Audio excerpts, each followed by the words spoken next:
அன்பான சக ஊழியர்களே, இதோ உங்களுடைய உற்ற நண்பன் ஜேம்ஸ் சுப்பையா மறுபடியும் உங்களோடு மனமிட்டு பேச வருகிறேன். வாருங்கள், கொஞ்சம் வசனத்தை கடந்து செல்வோம். நேற்று ஒரு சபை எப்படி பலாக்காரத்தோடு ஒரு சபை செயல்பட வேண்டும் சுவிசேஷ ஊழியத்திலே என்று உங்களுக்கு நான் அதை தெளிவாய் எடுத்து பகிர்ந்து கொண்டேன் என் அனுபவ ரீதியாக. அருமையானவர்களே, ஒரு சபையை நாம் உருவாக்க வேண்டும், ஒரு சபையை கட்ட வேண்டும். உருவாக்குவதில்லை, கட்ட வேண்டும் என்று சொன்னால் அந்த சபைக்கு இயேசுதான் தலையாய் இருக்கிறார் என்று நாம் அறிந்து கொண்ட பட்சத்திலே, அப்ப இயேசு தலையா இருக்கும் பொழுது தலைதான் நமக்கு வழிகளை கற்றுக் கொடுக்க முடியும்.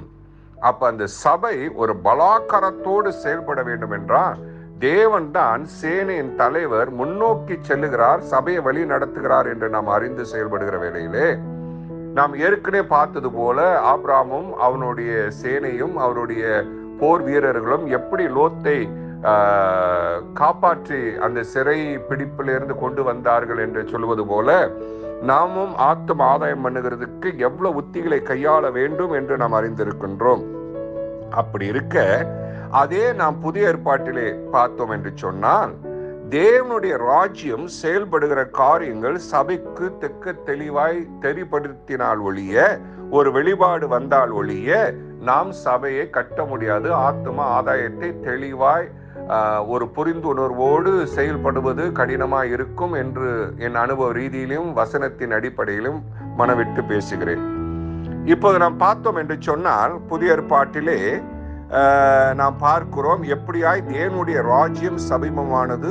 ராஜ்யத்தின் சுவிசேஷம், அந்த 4 நீங்க சுவிசேஷத்தையும் பார்க்கும் பொழுது எப்படி அதன் அடிப்படை ஃபவுண்டேஷன் அடிப்படை ஒரு சபை எப்படி கட்டப்பட வேண்டும், ஒரு மார்க்க போதனையோ அல்லது ஒரு சபை போதனையோ அல்லது ஒரு மனிதனின் போதனையோ அல்லது ஒரு மனிதனின் ஆற்றலோ ஒரு மனிதனின் சிந்தையோ ஒரு மனிதனால் ஏற்படுத்தின ஒரு வரைபடத்திலேயோ சபையை நாம் கட்ட இயலாது.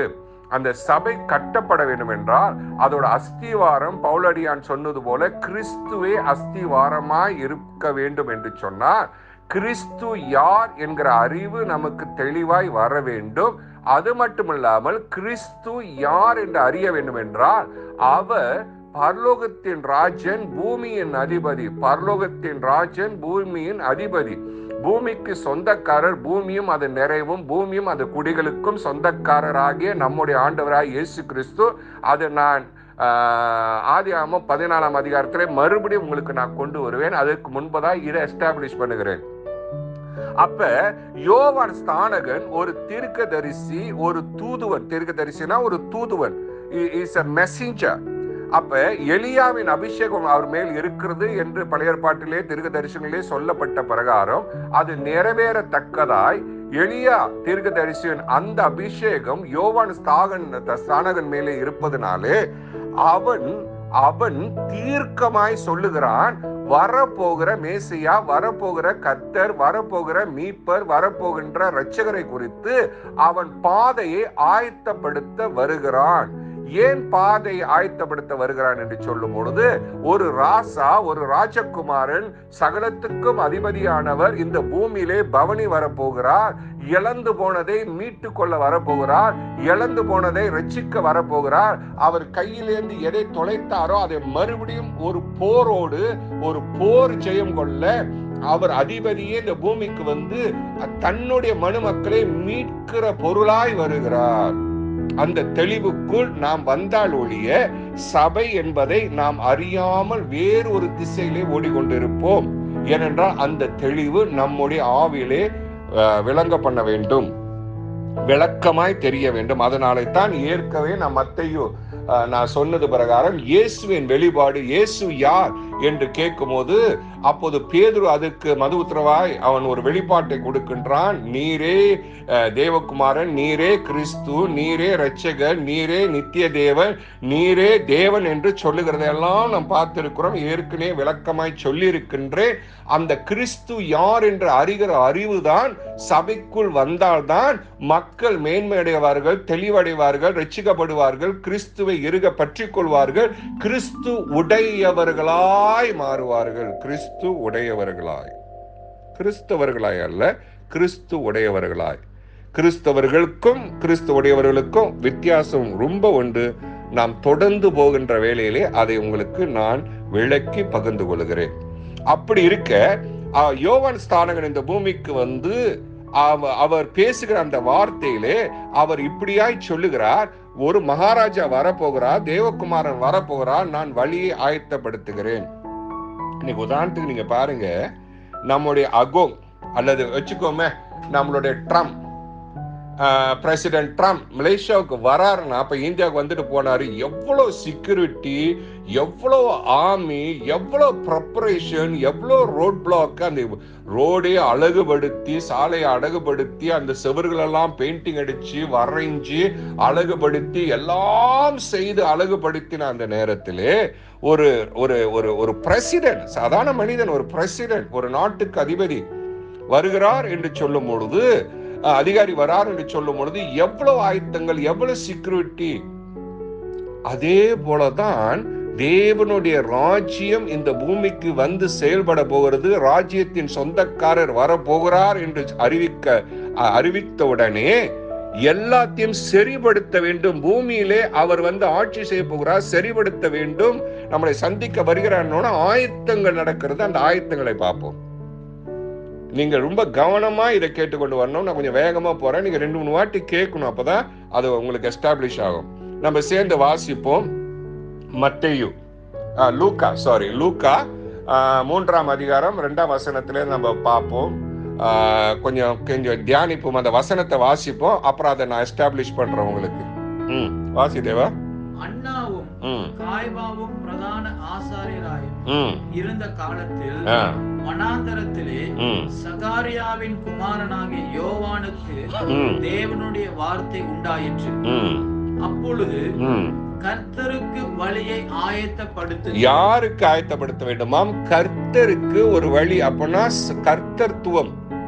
கர்த்தர் அவரே சகலத்தையும் ஆளுகிற சர்வாதிகாரி. உலகத்தில் சர்வாதிகாரி இல்ல, சகலத்தையும் ஆளுகிற வானங்களும் வானாதி வானங்களுக்கும் சொந்தக்காரர், பூமியும் பூமியின் நிறைவுக்கும் சொந்தக்காரர், எல்லா பூமியின் குடிகளுக்கும் சொந்தக்காரர், சர்வ வல்லவர், சிருஷ்டி கர்த்தர், தேவாதி தேவன், கர்த்தாதி கர்த்தன், ராஜாதி ராஜன், சகலத்தையும் ஆளுகின்ற திறன் கொண்டவர். ஆளுகைக்கென்று அவர் இந்த பூமிக்கு வருகிறார். வரும் பொழுது அவருக்கு அந்த பிரசிடென்ட்க்கு ஆயத்தப்படுத்துவது போல் ஆயத்தப்படுத்துகிறார். இந்த spiritual dimension, the whole spiritual dimension on earth is forced to turn. நான் நேத்து சொன்னேன் இல்லையா, பரலோகமே பலாத்காரம் பண்ணப்பட்டது. ஏனென்றால் ஆயத்தமாங்கள், இளவரசர் வருகிறார், தேவாதி தேவன் வருகிறார், மாபெரும் தேவன் வருகிறார். அப்ப பூமி இவ்வளவு காலமும் காணாத அந்த வல்லமையும் அதிகாரத்தையும் உடையவர் இந்த பூமியிலே கால் எடுத்து வைக்க போகிறார். அதுக்கு ஆயத்தம். அந்த அருமையானவர்களே, நான் தொடர்ந்து உங்ககிட்ட பேசுறதுக்கு ரொம்ப நான் யோசித்து பேசுகிறேன். ஏனென்றால் அந்த டைமென்ஷன், அந்த காரியங்களை சொல்லி உங்களுக்கு புரிய வைத்து விட்டால் நம்முடைய சபைகளோட இலக்கு வேறு திசைகளை போய்விடும். சபை வளர்ச்சியை யாரும் நிப்பாட்ட முடியாது. சபையில நடக்க போற அற்புதங்களும் அடையாளங்களும் வல்லமையும் நம்ம ஜனங்கள் சகல ஐஸ்வர்யத்திலும் சிறப்பாய் ஒரு வளமான வாழ்வுக்குள் நடத்தப்படுவார்கள் என்ற அந்த உற்சாகத்திலே நான் ஆவியிலே கண்டதை மனவிட்டு உங்ககிட்ட சொல்ல வருகிறேன். இன்னும் கொஞ்சம் உங்கள் இதயத்தை இன்னும் கிட்ட கொண்டு வந்து இந்த சத்தியத்தை கேளுங்க. அப்ப யோவான் ஸ்நானகன் வந்து வழியை ஆயத்தப்படுத்துகிறான். ஒரு தூதவன் வந்து சொல்லுகிறான், ராசா வரப்போகிறார், ஆயத்தமாகுங்கள், எல்லா இதயமும் ஆயத்தமாக வேண்டும்.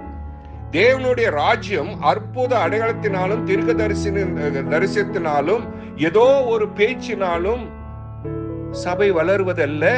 சபை என்கிறது ஒவ்வொரு மனிதனுடைய இதயம்தான் கோவில் ஆகிறது. அந்த கோவிலிலே என்ன அஸ்திவாரம் வைத்தால் ஒழிய தேவன் வரமாட்டார். இந்த அஸ்திவாரங்களை நீங்கள் போடாவிட்டால் தேவன் உங்களிடத்திலே நெருங்கி வர மாட்டார். அந்த அஸ்திவாரம் என்ன? முதலாவது யோவான் ஸ்நானகன் சொல்லுகிறார், தேவன் வரப்போகிறார், இவைகளை செம்மைப்படுத்துங்கள். சொல்லுப்பா. அப்பொழுது கர்த்தருக்கு வழியை அப்ப ஆயத்தப்படுத்த கர்த்தர் வரப்போகிறார், ஆளுகை செய்கிற வரப்போறார். ஆயத்தப்படுத்த, வழியை ஆயத்தப்படுத்த. prepare the way. What is the way? If he wants to come into your life, அவர் உங்க வாழ்க்கையில வர வேண்டும், உங்க சபையில வர வேண்டும், உங்க உள்ளத்திலே வர வேண்டும், மக்களை ரட்சிப்புக்குள் கொண்டு வர வேண்டும் என்று சொன்னால் அந்த வழியை ஆயத்தப்படுத்துகிற தூதுவரர்களாய் நீங்களும் நானும் மாற வேண்டும். அருமையானவர்களே, you and I must become the ambassadors that's carrying and preparing the way for Christ to walk into everyone's life. ஒவ்வொருவருடைய வாழ்க்கையிலும் கிறிஸ்து வந்து இறங்கும்படிக்கு, நடக்கும்படிக்கு, செயல்படுத்தும்படிக்கு சபையை ஆயத்தப்படுத்த வேண்டும். நம்ம இதயத்தையும் ஆயத்தப்படுத்த வேண்டும். அவருக்கு பாதைகளை செவ்வாய் பண்ணுங்கள் என்று. அப்ப அவர் வரணும்னா பாதைகளை செவ்வாய்ப்படுத்த வேண்டும். பள்ளங்கள் எல்லாம் நிரப்பப்படும். நல்லா கொஞ்சம் டைம் எடுத்து கேளுங்க, இதை நம்ம தொடருவோம், என முடியாது. என்ன சொல்லுகிறார்? பள்ளங்கள் எல்லாம் நிரப்பப்பட வேண்டும். கிறிஸ்துவின் அஸ்திவாரத்திலே உயர்வு தாழ்வு இருக்காது. அவர் ராஜ்யத்திலே, அவர் ஆட்சியிலே பெரிய ஊழியக்காரன், சின்ன ஊழியக்காரன், பழைய ஊழியக்காரன், நேத்து வந்த ஊழியக்காரன், இன்னைக்கு சபையை கட்ட போறவன், இது வரைக்கும் கட்டி கொண்டு இருக்கிறவன், பெரியவன், சின்னவன், உயர்ந்தவன், தாழ்ந்தவன் என்று சபை உள்ளுக்கு பேதங்கள் இருக்க கூடாது என்பதுதான் இந்த சத்தியம். அவரா பழைய ஊழியக்காரர், அவரா நேத்து வந்தவர், ஐயோ இப்பதான் ஊழியத்துக்கு வந்திருக்காரு. இல்ல அருமையானவர்களே, நம்ம ஜோபால இருக்கிற அத்தனை சபை பாஸ்டர்கள், ஊழியக்காரர்கள் என்று தேவன் உங்களை அழைத்திருந்தால் அதுல உயர்வு தாழ்வு, தெரிந்தவன் தெரியாதவன், படித்தவன் படிக்காதவன், பணக்காரன் ஏழை என்கிற வேறுபாடே இருக்கவே கூடாது நம்ம உள்ளத்திலே. அப்படி இல்லாமல் போனால்தான் கிறிஸ்து நம்முடைய உள்ளத்திலே அவர் அஸ்திவாரமாய் வருவார். அல்லேலூயா, அல்லேலூயா. அஸ்திவாரமாய் வருவார்.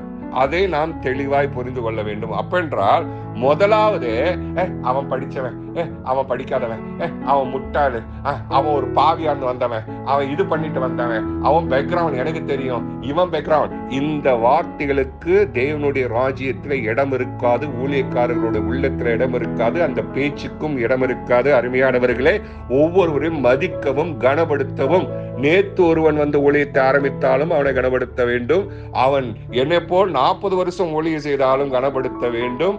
இல்லை, இப்பதான் ஊழியத்திலே பயிற்சி செய்து வருகிறவர்களையும் கனப்படுத்த வேண்டும். ஏனென்றால் இன்று அவர்கள் தேவனுடைய பணிக்கு அமர்த்தப்பட்டார்களோ, தேவனால் அழைக்கப்பட்டார்கள் என்று ருசுவாகிறதோ, உங்களுக்கும் தெரிகிறதோ, எனக்கும் தெரிகிறதோ, அழைப்பு உறுதிப்படுத்துகிறதோ, எல்லாத்தையும் மதிக்க வேண்டும்.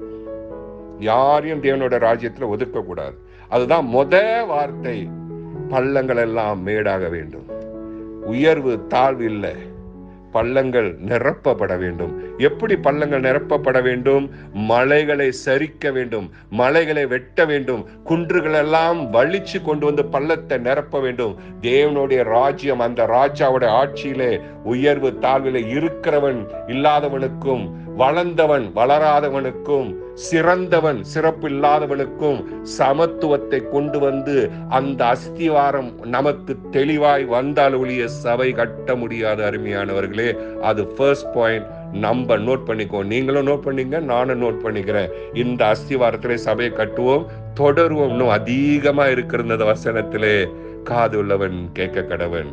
உங்கள் அன்பான ஜேம்ஸ் சுப்பையா. நாளை உங்களை சந்திக்கிறேன். Love you, bye.